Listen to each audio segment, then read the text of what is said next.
Hello friend दोस्तों, आज की वीडियो में हम बात करेंगे महिलाओं के विरुद्ध अपराध से संबंधित प्रावधान के बारे में। दोस्तों, विवाह दो व्यक्तियों के बीच मिलन की सामाजिक स्वीकृति है।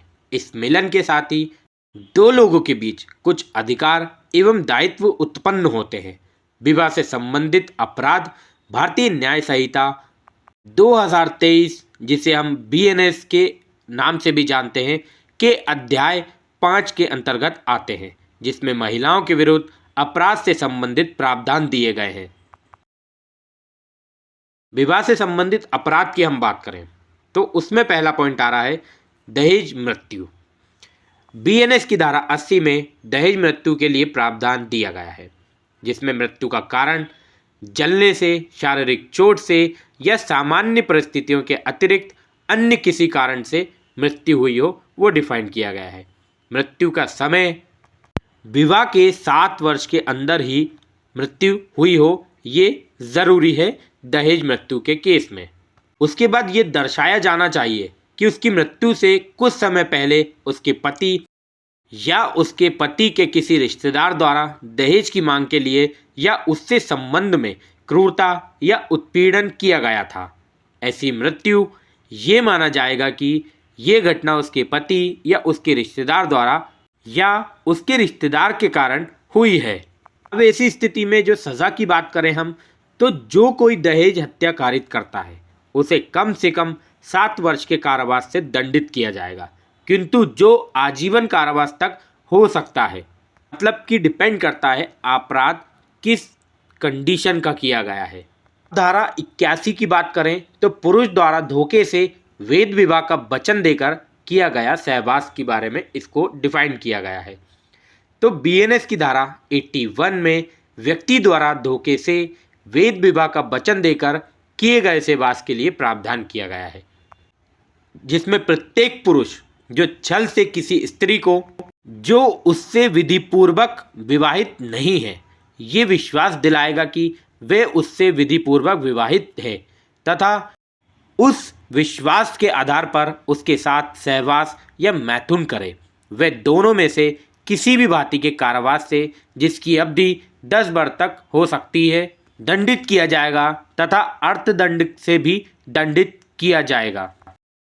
पति या पत्नी के जीवन काल में पुनः विवाह करना, ये प्रावधान BNS की धारा 82 के अंतर्गत आता है, जिसमें कहा गया है कि जो कोई अपने पति या पत्नी के जीवित होते हुए किसी ऐसी स्थिति में विवाह करेगा जिसमें ऐसा विवाह इस कारण क्षुण्ण हो जाता है कि वह ऐसे पति या पत्नी के जीवन काल में हुआ है, उसे किसी एक अवधि के लिए कारावास से जो 7 वर्ष तक हो सकेगा दंडित किया जाएगा तथा अर्थदंड से भी दंडित होगा। ये एक असंज्ञेय जमानती अपराध है। जो कोई उस व्यक्ति से जिसके साथ दूसरा विवाह हुआ है पूर्व विवाह के तथ्य को छिपाकर अपराध करता है, उसे किसी एक अवधि के लिए कारावास से जो 10 वर्ष तक हो सकेगा दंडित किया जाएगा तथा अर्थदंड से भी दंडनीय होगा। बिना वेद विवाह के छल से संपन्न हुआ विवाह समारोह, अगर हम बात करें इसके बारे में, तो ये जो है BNS की धारा 83 के अंतर्गत आता है। जो कोई छल या कपट पूर्वक आशय से विवाह करने का समारोह संपन्न करेगा, ये जानते हुए कि वे विधि पूर्व विवाहित नहीं है, वे किसी एक अवधि के लिए कारावास से दंडित किया जाएगा, जिसे 7 वर्ष तक बढ़ाया जा सकता है तथा साथ ही अर्थदंड के लिए भी उत्तरदायी होगा। किसी विवाहित महिला को आपराधिक आशय से बहला फुसलाकर ले जाना या अभिरक्षा में रखना, ये BNS की धारा 84 के अंतर्गत आता है।